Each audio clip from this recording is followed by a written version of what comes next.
और ये क्वेश्चन अभी 2024 से स्टार्ट हुए हैं, जिसमें कि किन्हीं मंजिलों का योग गुणनफल इस तरीके से कहा जाता है। पहले आते ही नहीं थे ऐसे क्वेश्चन। पहले जो क्वेश्चन पूछे जाते थे वो बिना योग बिना गुणनफल के इनके आते थे, मगर अब जब से स्टार्ट हुआ एलपी से पेपर से, तब से केवल ये क्वेश्चन विशेष रूप से आ रहा है 80%। अब कोई यदि मान लीजिए कोई बैक किताबों को लेकर के तैयारी कर रहा हो, तो उनको तो एग्जाम में जाकर के लगेंगे यार ये नए क्वेश्चन कहां से आ गए, जबकि ये नए नहीं है। अब 3 महीने बाद ये कहना कि ये नए हैं तो हम पीछे चल रहे हैं, क्योंकि क्वेश्चन अब तो आ ही रहे हैं। चाहे आरपीएफ एसआई का पेपर था, सीबीटी 2 का पेपर था, चाहे एएलपी का पेपर था, जितने पेपर है सब में यही क्वेश्चन आ रहे हैं। एसएससी ने अभी जरूर इस पैटर्न को लिया नहीं है, मगर वो जल्द लेगा। इसके बाद तीसरे नंबर के क्वेश्चन का भी आंसर जो है सही है मैक्सिमम का, और 19 जनों का सही है, बी आंसर है इसमें। केवल एक स्टूडेंट का गलत है डी आंसर देकर के। थर्ड नंबर की बात है ना, थर्ड पे आते हैं। देखो थर्ड जो है इसमें ये रहा, 19 जनों का सही है, एक का गलत है। अब आपके आ जाते हैं आकृति गिनने में, जिसमें सबसे ज्यादा प्रैक्टिस की जरूरत पड़ती है। इसका जो राइट आंसर है चौथे नंबर का, वो है ए वाला आंसर, जो 17 जनों ने सही दिया ये भी। और इसमें जो गलत आंसर दिया गया है वो बी आंसर दिया गया 3 जनों के द्वारा। तो इसमें 16 जो है ट्रिक से निकल रहे हैं पूरे, क्योंकि चौकोर आकृति में जब त्रिभुज गिने जाते हैं तो ये होते हैं 8, और ऐसे ही 8 होंगे इसके अंदर।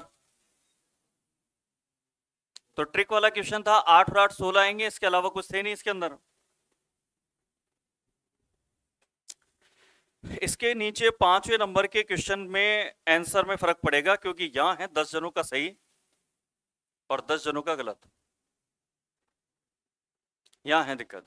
क्यों? क्योंकि यहां पे ट्रिक के अलावा भी आपको गिनने पड़ेंगे, और जहां ट्रिक के अलावा गिनने पड़ेंगे, बेसिक की जरूरत पड़ेगी, वहां पर होती है गलती। तो आज के पेपर का वो क्वेश्चन जो कि कम जनों का सही हुआ है वो ये वाला ही है। 50-50% का रिजल्ट इसके अंदर रहा है। ट्रिक वाला हिस्सा जो हमने पढ़ा था वो ये था कि अगर किसी चौकोर आकृति को यदि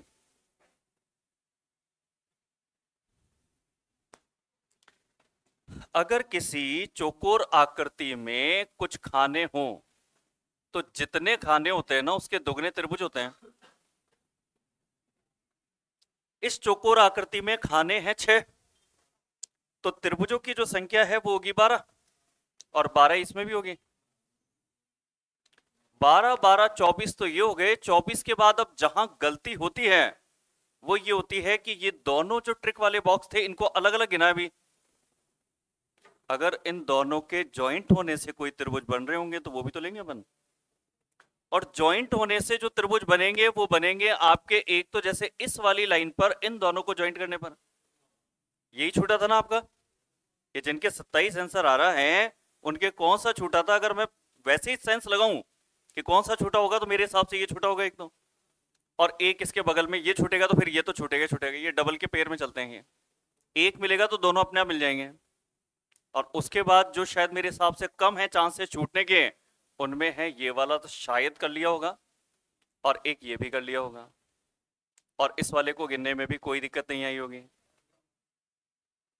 जब ये सारे के सारे आप गिन लोगे तो 12 12 24, 24 के बाद 2 ये गिने थे अपन ने 26, 26 के बाद 2 ये गिने थे अपन ने 28, 28 के बाद में ये एक और गिन लिया, तो टोटल इसके अंदर कितने मिल गए अपने को? 29 मिल गए। 29 त्रिभुज तभी निकाल सकते हैं जब 12 दूनी 24 किया, क्योंकि नहीं तो अगर केवल सिंपल एक एक गिन करके जब प्रश्नों को हल करते हैं वहां पर तो 14-15 त्रिभुज भी गिनना हो तो वो आसान नहीं होता है वो। तो ये आपके सारे उन पार्ट की बात की जिसमें कि हमें प्रैक्टिस की जरूरत होती है, मगर अब पजल के इन क्वेश्चन का रिजल्ट आपका देख करके लग रहा है कि ये चीज आपके क्लियर हो चुकी है। नहीं तो डे 1 जब पजल पढ़ाने के बाद अगले दिन टेस्ट लिया गया था, 50% का रिजल्ट आ रहा था हमारे, और मैंने उसी दिन कह दिया था जिस दिन पहला टेस्ट हुआ था कि अगले 2 दिन के अंदर आपके ये चीज क्लियर करवाने की जिम्मेदारी मेरी है, कोई दिक्कत इसमें नहीं आएगी आपको। अब पजल के अंदर जो इंपॉर्टेंट चीजें थी वो तो हमने पढ़ ली। अब ऐसी भी चीज है जो थोड़ी सी डिफर पूछी गई हो, अलग पूछी गई हो, तो उन पर आते हैं इसमें अपन।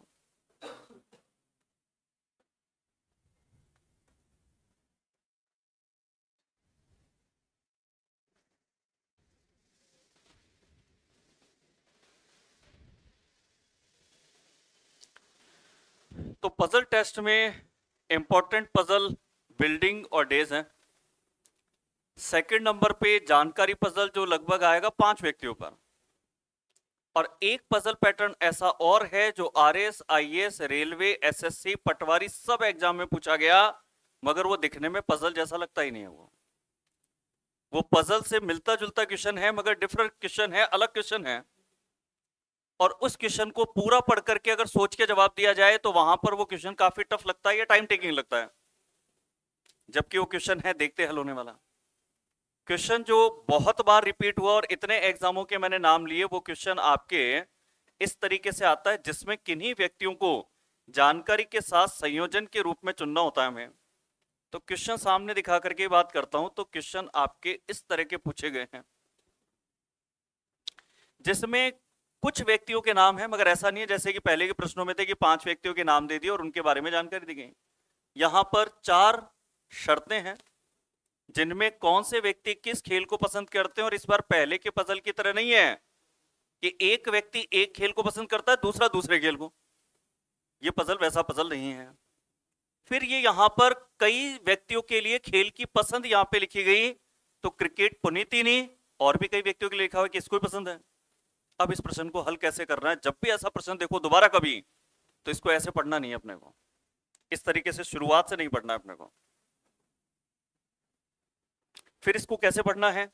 इसको पढ़ना है डायरेक्टली लास्ट में जाकर के। आपको हमेशा आना है इस जगह पर, सीधे ऑप्शन देखेंगे, आंसर अगले सेकंड में लगाओगे।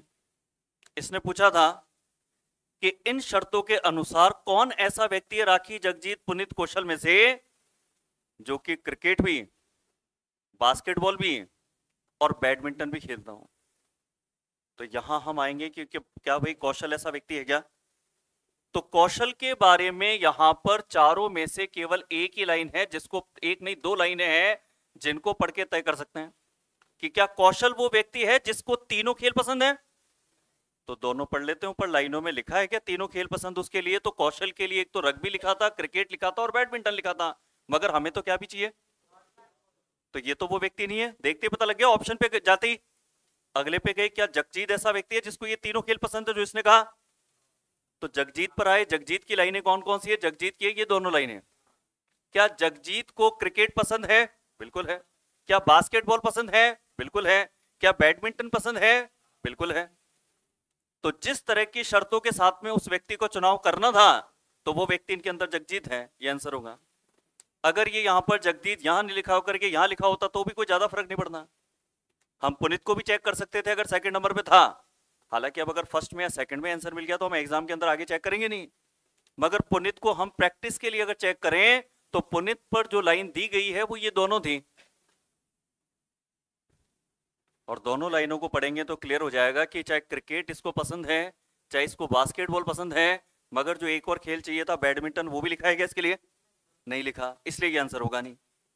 तो ये जो प्रश्न है जिसमें कि संयोजन बनाने होते हैं कि ऊपर शर्तें दी गई, तो ये पजल जैसे लगते जरूर हैं, मगर पजल का पैटर्न होता है व्यक्तियों के नाम लिखकर उनकी जानकारियां कि कौन से खेल खेलते हैं उनको जमाना।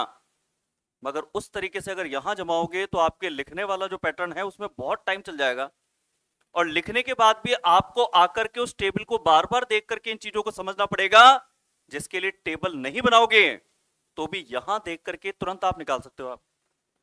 अब ऐसा ही अगर एक और क्वेश्चन प्रैक्टिस ले लें अपन, तो ये वाला भी ले लेते हैं, क्योंकि ऐसे क्वेश्चन कोई 1-2 बार तो आए नहीं, कम से कम 10 से ऊपर क्वेश्चन ऐसे आ चुके हैं। खिलाड़ियों का कौन सा संयोजन, क्योंकि डायरेक्ट ऐसे पढ़ते हैं अपन, इसमें कौन सा ऐसा संयोजन है चारों विकल्पों में से जिसमें टूर्नामेंट के लिए एक संभावित संयोजन बन सके, और संभावित संयोजन होगा कौन सा? जो ये शर्तें पूरी करता हूं। शर्त में ये है कि P जो है ना वो Q या R के साथ में नहीं जाना चाहिए, कि ऐसा ग्रुप लेकर के जाओगे कि अगर P जाएगा तो P Q या R के साथ नहीं जाएगा, वो ऐसा संयोजन बनाना। अगर P को R के साथ जाना कहीं पर लिखा होगा तो उसको आप काट देना, जैसे कि ये वाला ऑप्शन। बताओ बात समझ में आई नहीं आई? उसकी शर्त ये थी कि P जो है Q या R के साथ नहीं जाना चाहिए, ऐसा संयोजन बनाना है। तो P इसमें तो R के साथ जाता हुआ दिख रहा है, तो ये संयोजन गलत है। अगली शर्त पालन करना कहता है अगर ए जाएगा ना तो ए और सी हमेशा एक साथ ही जाएंगे, तो संयोजन ऐसा भी बनाना कि ए और सी दोनों एक साथ जाएं। अगर ए और सी एक साथ जाएं तो क्या इसमें ए के साथ सी जा रहा है क्या? नहीं जा रहा, तो ये भी ऑप्शन हटा दो। अब बचे दो ऑप्शन, और आप लोग एडवांस हैं, आप लोगों ने इस लाइन को भी पढ़ लिया और डिसाइड कर लिया कि इसमें लिखा था कि के और एल भी हमेशा एक साथ जाएंगे। तो के अगर जाएगा तो एल जाएगा, और के अगर जा रहा है इसके अंदर तो क्या एल जा रहा है कि साथ में? नहीं जा रहा, जबकि वो कहता संयोजन ऐसा होना चाहिए कि के और एल हमेशा एक साथ जाएंगे। तो ऐसा यहां पे हो नहीं रहा, तो ये गलत हो गया। ये तीनों ऐसे ऑप्शन हैं जो ऊपर की शर्तों के अनुसार नहीं चल रहे हैं। केवल यही ऐसा ऑप्शन है जिसमें कि कोई भी शर्त क्रॉस नहीं हो रही। शर्त क्रॉस नहीं हो रही मतलब शर्तों के अकॉर्डिंग है ये, और शर्तों के अकॉर्डिंग ही चुनना था, तो आंसर क्या हो गया इसका? फर्स्ट वाला। अब ये इस तरह के क्वेश्चन यदि आपने कभी नहीं देखे हो, प्रैक्टिस नहीं किए हो, तो ये वही क्वेश्चन है जो एग्जाम में हमें परेशान करते हैं और टाइम भी इनके अंदर खराब होता है हमारा। एक और इस तरह का क्वेश्चन ये ले लेते हैं, फिर तो खैर पेपर में देकर के चेक करूंगा मैं, क्योंकि मुझे 3 क्वेश्चन पर विश्वास है कि 3 क्वेश्चन पर ये पॉइंट आपके क्लियर हो गया होगा। इन पॉइंट में हम आते हैं डायरेक्ट इस जगह पर, अंतिम लाइन पे आते हैं डायरेक्ट ही। तीनों पे कॉफी, चाय, कोल्ड ड्रिंक, इनमें से कौन है जिसको तीनों पसंद है? टी को चेक करते हैं। टी पर हमारे पास लाइन केवल एक ही है जहां तक है, और टी की लाइन को पढ़ करके पता लग रहा है कि उसको तो एनर्जी ड्रिंक और आइस टी पीना पसंद है, जबकि वो चुनाव करना था जिसको कॉफी, चाय और कोल्ड ड्रिंक पसंद हो। तो टी तो नहीं है ना। क्या क्यू वो व्यक्ति है जिसको ये तीनों पेय पसंद है, कॉफी, चाय, कोल्ड ड्रिंक? तो क्यू की लाइनों पर जाते हैं। क्यू को जो है ये दोनों तो पसंद है, और क्यू पर यहां एक लाइन है जो कहती है कि क्यू को चाय और, तो कोल्ड ड्रिंक को भी अगर राइट लगा दिया तो क्यू ही वो व्यक्ति है जिसको चाय भी पसंद है, कॉफी भी पसंद है और कोल्ड ड्रिंक भी पसंद है। तो बड़ी आसानी से इसके अंदर आंसर कौन सा टिक हो गया हमारा? सेकंड नंबर, यानी कि क्यू। बताओ ये वाला प्रश्न आपके आगे पेपर में या एग्जाम में आएगा तो इसका तरीका सही समझ में आ चुका है कि नहीं आ चुका? क्लियर है सबके? यानी कि हम ये कह सकते हैं कि जैसे बिल्डिंग वाले पजल आज हमारे लिए आसान है, वैसे ये क्वेश्चन आपके आगे किसी पेपर में आएगा तो उसका रिजल्ट भी हमें उसी तरीके से 90% या 100% के रूप में हमें मिलना चाहिए हमें। तो पजल का ये पैटर्न तो आपके कंटिन्यू है, इस तरह के क्वेश्चन आसानी से देखने को मिलते हैं। अब अगर हम पजल में ऐसे पैटर्न की बात करें जो कि पहले पूछा जाता था, जैसे 2016 2020 तक के जो एग्जाम होते थे उनमें जो पजल का पैटर्न था, तो एक क्वेश्चन ऐसा भी कर लेते हैं। क्योंकि क्या होता है रीजनिंग में, कोई भी चीजें हैं वर्तमान में 5 साल से कोई चीज चल रही है, मगर कभी भी अचानक ऐसा हो जाता है कि कोई पुरानी चीजें भी अचानक चेंज करके उनको वापस दे दिया जाता है। अभी पैटर्न क्या चल रहा है? सिंपल पैटर्न चल रहा है, एक क्वेश्चन, 5 व्यक्ति, 2 जानकारी, और सबसे ज्यादा इंपॉर्टेंट क्या चल रहा है? 6 या 7 मंजिल, सोमवार से रविवार तक 7 बार, और उन पे जानकारी। ये तो सबसे ज्यादा हिट है। ये आज की डेट में अपन कह सकते हैं आउटडेटेड है, ये अभी इस्तेमाल नहीं हो रहा है। फिर भी पजल है, पहले कभी पूछे गए पैटर्न, तो इसका भी 1 या 2 क्वेश्चन तो हम देख लेते हैं। रेलवे एसएससी में ऐसे क्वेश्चन नहीं मिलेंगे। अगर कोई आरएस का, आईएएस का या पटवारी का भी एग्जाम होगा तो उसमें हमें इस पजल का पैटर्न मिल सकता है हमें, क्योंकि वो उस तरह के नियम पर नहीं चलते जैसे रेलवे और एसएससी के पेपर में एक बिल्कुल फिक्स तरीका चलता है कि उसका तो पेपर छप के तैयार हो जाता है, उसमें तो कि भाई ये क्वेश्चन आएगा, जबकि आरएस में, आईएएस में बिल्कुल फिक्स नहीं होता है। रेलवे में तो फिक्स है कि भाई एनटीपीसी का पेपर लगेगा तो यही आएगा।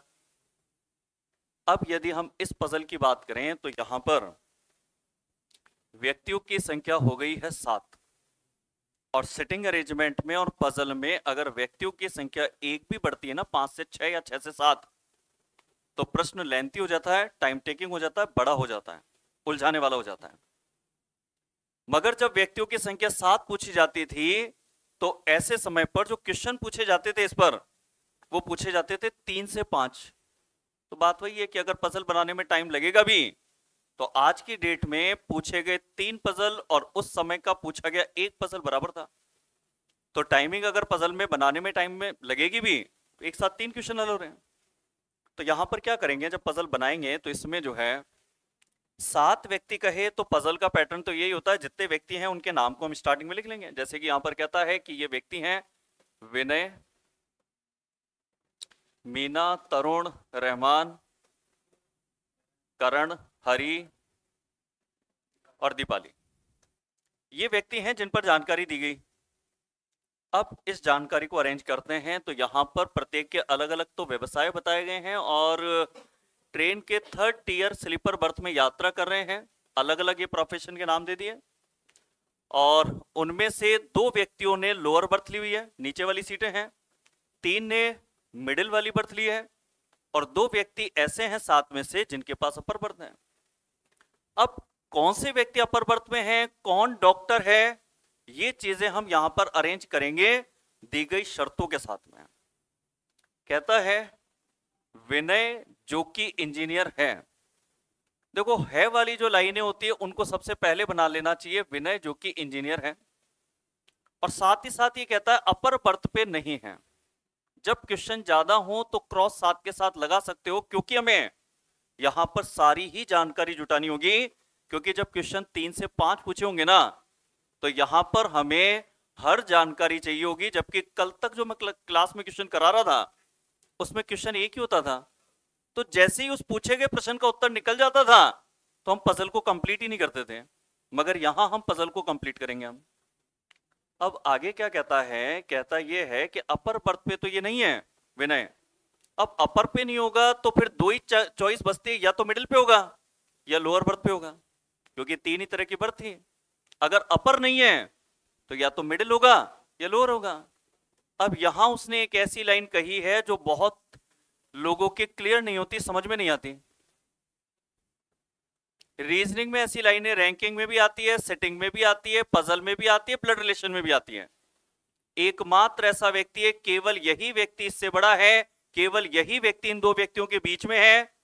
ऐसी लाइनें रीजनिंग में बहुत आती हैं। यहां पर कहता है वास्तुकार अकेला ऐसा व्यक्ति है जिसके पास विनय जैसी बर्थ है। कि विनय जैसी जो बर्थ है वो वास्तुकार के पास तो है, मगर साथ में ये भी तो कहा उसने एकमात्र ऐसा व्यक्ति है, केवल यही व्यक्ति है, अकेला ऐसे व्यक्ति है। सब एक जैसी लाइनें हैं। अब अगर वास्तुकार जो है वो अकेला ऐसा व्यक्ति है जिसकी बर्थी अगर विनय से मैच करती है, तो फिर मिडिल बर्थ नहीं दे पाओगे आप। ये यहां पर समझ में आना चाहिए, जो थोड़ा मुश्किल है, क्योंकि इस तरह के पजल अभी काफी टाइम से आ नहीं रहे। पहले आते थे उनमें ये लाइनें आती थी, मगर अब ये लाइनें हमारी आ रही है सिटिंग अरेंजमेंट में। सिटिंग अरेंजमेंट के अंदर तो जितने भी 6 महीने के अंदर प्रश्न पूछे गए, अब 90% के अंदर ये वाली लाइनें आती हैं।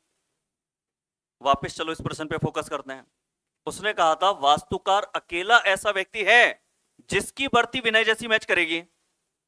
अब यदि अगर हम मिडिल बर्थ अगर इनको देना विनय को और वास्तुकार को, तो वहां पर हम वास्तुकार के लिए ये नहीं कह सकते कि वो अकेला ही है जिसकी बर्थ विनय से मैच कर रही है, क्योंकि अगर 3 जनों को दोगे तो वास्तुकार ऐसा व्यक्ति होगा जिसकी बर्थ विनय से भी मैच कर रही है, और एक तीसरा भी कोई व्यक्ति होगा, क्योंकि मिडिल बर्थ तो 3 को मिलेगी। तो इसका मतलब ये मिडिल बर्थ विनय को और वास्तुकार को नहीं मिलेगी। और अगर विनय को मिडिल बर्थ नहीं मिलेगी तो आपने पहले विनय को अपर भी मना की हुई थी ना, क्योंकि साफ ही लिखा था यहां पे कि भाई विनय जो इंजीनियर है ये अपर बर्थ पे नहीं है, अपर पे नहीं है, मिडिल पे हो नहीं पाएगा, क्योंकि वास्तुकार अकेला ही ऐसा व्यक्ति होना चाहिए जिसकी बर्थ विनय से मैच करे। तो मिडिल नहीं दे पाएंगे, क्योंकि मिडिल तो 3 को देनी पड़ेगी। तो फिर ये कंफर्म हो गया कि इसकी जो बर्थ है ना वो कौन सी देनी पड़ेगी, लोअर बर्थ। और अब वास्तुकार को भी लोअर दे देते हैं, तो अब ये वाली बात सही लग रही है, अकेला ऐसा व्यक्ति वाली बात। अब वास्तुकार ही अकेला ऐसा व्यक्ति है जिसकी बर्थ विनय से मैच करेगी, क्योंकि लोअर बर्थ 2 ही थी और इन दोनों को हमने दे दी। तो अब विनय के अलावा तो अन्य कोई व्यक्ति हो ही नहीं सकता जिसकी बर्थ वास्तुकार से मैच कर जाए। तो ये लोअर बर्थ इस तरीके से तय हुई। तय होने के बाद में अब 2 लोअर बर्थ तो दे दी, अब आपके पास बर्थ में बची है मिडिल और अपर। आगे प्रश्न को पढ़ा तो उसमें कहता है कि जो मीना और हरी है ये मिडिल पर नहीं होंगे। आपके पास दो ही बर्थ बची है, मिडिल और अपर। अगर ये मिडिल पर नहीं है तो अपर पे ही होंगे। अगर इन दोनों को अपर बर्थ दे देते हैं तो अपर बर्थ अपनी हो गई फुल। अब जो यहां पे 4 व्यक्ति बचे हैं उनमें से 3 को तो मिलेगी मिडिल बर्थ और एक व्यक्ति को मिलेगी लोअर बर्थ, मगर वो उसको मिलेगी जिसका प्रोफेशन क्या निकलेगा, वास्तुकार होना। और अगर वास्तुकार कोई नहीं है तो अब इस तरीके से भी समझना कि अगर वास्तुकार नहीं है तो उसकी बर्थ मिडिल होगी। यहां पर उसके कहने का इंतजार मत करना। अब यह भी कहता है कि मीना और हरी मिडिल बर्थ पे तो नहीं है और वे क्रमशः पैथोलॉजिस्ट और वकील हैं। क्रमशः का मतलब है जिसका नाम पहले लिया गया था मीना का, उसके लिए तो पैथोलॉजिस्ट होना है और हरी के लिए वकील होना है। तो इसी क्रम में इनको हरी को वकील होना और मीना को पैथोलॉजिस्ट होना, ये हमने प्रोफेशन के रूप में लिख दिया। यहां पे लिखने के बाद में अब आगे आए जो बहुत ही आसान लाइन है। तरुण फिजियोथेरेपिस्ट है तो ये तरुण के लिए यहां पर लिख दिया फिजियोथेरेपिस्ट होना। और अब यहां पे रुकेंगे नहीं हम। अगर ये फिजियोथेरेपिस्ट है तो इसकी बर्थ में यहां पे लिखूंगा मिडिल होना, क्योंकि हमने क्या कहा था, ये जो 4 व्यक्ति बचे हैं ना उनमें लोअर बर्थ तो केवल उसको देंगे जिसका प्रोफेशन क्या होगा, बाकी तो तीनों जो होंगे वो मिडिल बर्थ के होंगे। इसके बाद में कहता है कि दीपाली जो है ना वो ना तो पत्रकार है और न ही वास्तुकार है। अगर ये पत्रकार और वास्तुकार नहीं है तो वास्तुकार नहीं है तो इसकी जो बर्थ होगी वो तो मिडिल होगी। और हमारे पास प्रोफेशन 3 बचे हैं और वो 3 प्रोफेशन के नाम है डॉक्टर, पत्रकार और वास्तुकार। ये 3 प्रोफेशन हैं जो भरना बाकी है इन तीनों व्यक्तियों के लिए। और इन 3 प्रोफेशन में से दीपाली के लिए 2 प्रोफेशन नहीं भर सकते और दीपाली के लिए वो 2 प्रोफेशन जो मना है वो है ना तो पत्रकार भर सकते हैं और ना ही वास्तुकार। तो बचा हुआ क्या भरेंगे, तो ये यहां पर इसके लिए डिसाइड हो गया डॉक्टर होना। इसके बाद में लास्ट जो लाइन है इसके अंदर वो है करण के बारे में और वो लाइन है कि करण के पास डॉक्टर जैसी ही बर्थ है। करण के पास डॉक्टर जैसी ही बर्थ है तो करण इसमें ये है और डॉक्टर जैसी बर्थ अगर देनी है तो डॉक्टर की तो क्या थी इसके अंदर बर्थ, मिडिल, तो इसकी भी बर्थ क्या हो जाएगी, मिडिल। अब पजल हो चुका खत्म और हमारे पास केवल ये इंफॉर्मेशन बची है बस कि एक ऐसा प्रोफेशन है वास्तुकार जिसके लिए बर्थ हमें भरनी पड़ेगी लोअर। अब यहां खाली लाइनों में ऐसा व्यक्ति देखो जिसके लिए वास्तुकार भी भर सके और लोअर बर्थ भी दे सके, तो वो इसमें एकमात्र व्यक्ति फिर रहमान है जिसके लिए ये दोनों चीजें फिल की जा सकती है। तो यहां पे रहमान के लिए यहां पर लोअर बर्थ और वास्तुकार होना ये भरेंगे और ये भरने के बाद अब जो एक प्रोफेशन बचा है पत्रकार होना वो आएगा इस खाली जगह पर। और जैसे ही व्यक्तियों की संख्या 5 के बाद जैसा मैंने कहा था एक भी बढ़ती है अगर 6 या 7 तो प्रश्न लेंथी हो जाता है, टाइम टेकिंग हो जाता है और लेवल भी बढ़ जाता है, क्योंकि फिर जब डेटाबेस बहुत सारे होते हैं यहां पर डेटा बहुत जगह खाली होते हैं तो बार बार इतनी खाली जगह में शर्तों के साथ उनको सेट करना इतना आसान नहीं होता है। 2-3 लाइनों को मिलाने के बाद तय होता है कि यहां पर डॉक्टर लिखें या बचे हुए को मिडिल लिखें। इनके लिए 2-3 लाइनों की जरूरत पड़ती है तो वो थोड़ा सा टफ लगता है। मगर अभी जो पैटर्न 2020 के बाद पजल का चल रहा है वो तो बिल्कुल ही आसान चल रहा है। डेज बिल्डिंग 90% से ऊपर तो अभी पजल बिल्कुल एग्जाम में छप चुके हैं कि यही आना है।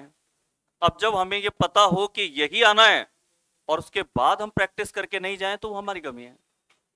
पेपर का हमें पूरा पता है कि आना है, वैसे रीजनिंग की किताबों में ये पजल भरपूर मिलेंगे आपको, क्योंकि किताबें जो आप खरीदते हैं उनमें कोई तो होती है कि 2022 में अपडेट हुई थी, 21 में हुई थी। बिल्कुल लेटेस्ट किताबें रीजनिंग की अपडेशन करके नहीं होती हैं, केवल वो ईयर चेंज कर देते हैं। फिर भी अपडेशन किसी को चाहिए होता है तो उसके लिए आजकल तो बड़ा आसान है, नेट से कोई भी एग्जाम हुआ उसके कुछ दिनों बाद ही उसकी पीडीएफ आसानी से मिल जाती है। और अगर अपन कागज के फॉर्मेट में चाहते हैं तो वो भी अपने को प्रीवियस पेपर नाम से किताबें मार्केट में मिल जाती हैं कि रेलवे के पिछले 6 महीने में जितने भी पेपर हुए तो उनकी PYQ किताबें आ जाती हैं। अगर वो किताब लेकर के अगर हम तैयारी करते हैं तो वो तैयारी है सबसे बेस्ट। और वैसे ही किसी लेखक की अपन ने किताब खरीद ली तो फिर आपको चेक करना पड़ेगा कि उसमें अपडेशन 2025 तक के क्वेश्चन हैं या नहीं है। अगर ये अरेंजमेंट हो चुका तो क्वेश्चन सॉल्व करना फिर फॉर्मेलिटी है। जैसे कि यहां पर क्वेश्चन था कि जो दीपाली है इसका व्यवसाय फिर कौन सा तय हुआ, तो दीपाली का जो व्यवसाय तय हुआ था ये कौन सा हुआ था, डॉक्टर होना। इसके बाद में जो अगला क्वेश्चन है, अब जैसे ये तो सॉल्व करना बड़ा आसान लग रहा है अभी, निम्नलिखित में से वास्तुकार कौन निकला, तो वास्तुकार निकला था रहमान।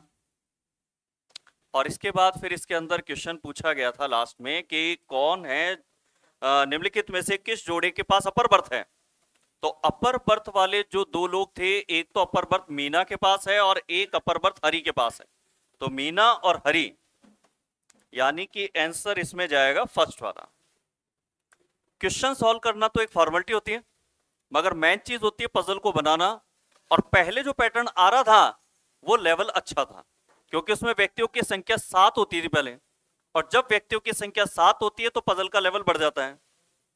एक पजल और करा दूं क्या इस लेवल की, टाइम हो गया, मतलब पढ़ना नहीं है ये कहता हूं, डायरेक्ट टाइम हो गया क्या, करा दूं एक पजल और कर लो। क्योंकि क्या है, जब अपन ने 7 व्यक्तियों की पजल की है तो इसमें एक की जगह कम से कम 2 हो जाए तो ठीक रहेगा। तो यहां पर जो है 7 व्यक्ति हैं, तो 7 नाम इसके अंदर ये लिख दिए पहले अपन ने। लिखने के बाद यहां पर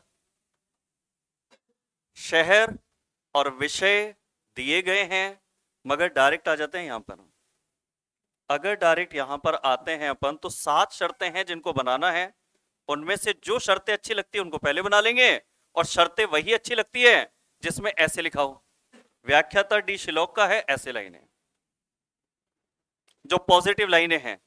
सी दिल्ली का है। ए अर्थशास्त्र में विशेषज्ञ है।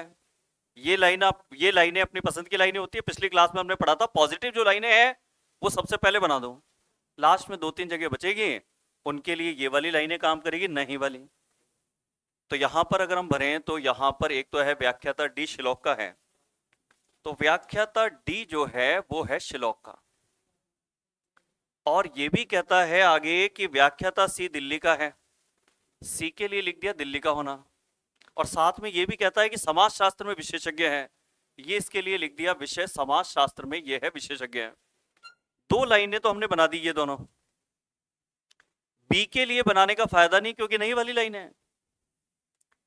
ए के लिए बना सकते हैं, जो अर्थशास्त्र में तो विशेषज्ञ हैं, ये तो कम से कम काम की लाइन है कि अर्थशास्त्र में विशेषज्ञ है, और मना करता है कि हैदराबाद का ना हो, तो इसको भी इंडिकेट कर लेते हैं एक बार यहीं पर। व्याख्याता एफ वाणिज्य में विशेषज्ञ है, ये लो इसके लिए लिख दिया वाणिज्य होना। और किसका, श्रीनगर का, तो ये यहां पर ये भी बड़ी आसानी से हमें पता लग गया इसके शहर का। अब इसके बाद 7वां है सांख्यिकी जी के लिए, तो ये आसान है। और आगे कहता है चेन्नई का है, ये भी हो गया। जो आसान था वो सारा बना लिया हमने। अब जो भरना है वो भरना है शर्तों के साथ में कि कहां कहां क्या जानकारी मना है। तो एक तो जानकारी इसमें यह है कि कानपुर का व्याख्याता भूगोल में विशेषज्ञ है। कानपुर और भूगोल एक साथ लिखे जाएंगे। एक तो यह है जो या तो यहां पे आएगा या फिर यहां पे आएगा। अब यहां पर हमारे पास जो विषय बचे हैं वो बचे हैं 3, और एक लाइन ऐसी है जो 3 में से है। 3 विषय में से कितने विषय को मना कर रही है ये, और जब 3 में से 2 को मना कर दे तो बची हुई आएगी। और 3 विषय बचे थे, भूगोल, इतिहास और गणित। और अगर बी के लिए 3 में से अगर ये दोनों नहीं दे सकते तो भूगोल तो देंगे ना। अगर बी को भूगोल देते हैं तो फिर ये कंफर्म हो जाता है कि भूगोल वाला जो है वो कहां का है, कानपुर का। ये फिल किया। अब यहां पे ये है कि 2 शहर बचे होंगे, एक तो हैदराबाद बचा है और एक यहां पर बचा है, मुंबई भी बचा है क्या, हाँ मुंबई बचा है। तो हैदराबाद और मुंबई को इस प्रकार सेट करो, यहां तो हैदराबाद नहीं आएगा तो यहां तो किसको लिख दो, और हैदराबाद को लिख देते हैं यहां पे, ये तो शहर कंप्लीट हो गए। अब ये लाइन इस्तेमाल कर ली, ये लाइन इस्तेमाल कर ली और बाकी सारी इस्तेमाल कर ली, मगर फिर भी हम ये देख रहे हैं कि यहां पर ये दोनों जो है खाली रह गए। अगर सारी लाइन इस्तेमाल करने के बाद भी अगर कभी खाली रह जाए तो फिर मनाने की जरूरत नहीं है, अगर नहीं मान रहा तो गई। इतिहास और क्या था ये, गणित, इनको ऑब्लिक बना करके ऐसे लिख दो आप। हमने सभी लाइनों को पढ़ करके जितना भर सकते थे भर लिया, फिर भी यदि कभी पजल में ऐसा हो जाए कि कंफर्म ना हो तो फिर आपके आंसर ऑब्लिक में आते हैं। जैसे यहां पर देखा कई जगह निर्धारित नहीं किया जा सकता। जैसे अगर इतिहास का पूछा जाए कि इतिहास का विशेषज्ञ कौन है, तो निर्धारित नहीं किया जा सकता। मगर इसने कौन से प्रश्न पूछे, इसने पूछा है भूगोल का विशेषज्ञ कौन है, ये तो तय हो गया था कि भूगोल का जो विशेषज्ञ वो तो बी है। तो यहां ये वाला आंसर तो हमारा इसके अंदर फर्स्ट हो जाएगा। इसके बाद था कि अर्थशास्त्र में विशेषज्ञ व्याख्याता किस शहर का है। अर्थशास्त्र का जो शहर है वो क्या है, तो अर्थशास्त्र का जो शहर है वो है मुंबई, तो मुंबई भी कंफर्म आ रहा है, तो यहां आंसर जाएगा सेकंड। निम्नलिखित में से कौन हैदराबाद का है, तो हैदराबाद का कौन निकला था, ई। तो यहां तो तीनों ही प्रश्नों के आंसर कंफर्म आ रहे हैं, मगर यदि यहां पर ई का विषय कंफर्म करने के लिए कहता तो कंफर्म नहीं होता और फिर उस स्थिति में उत्तर जाता निर्धारित नहीं किया सकता। चलो आज इतना ही करते हैं, बाकी करेंगे कल की क्लास में।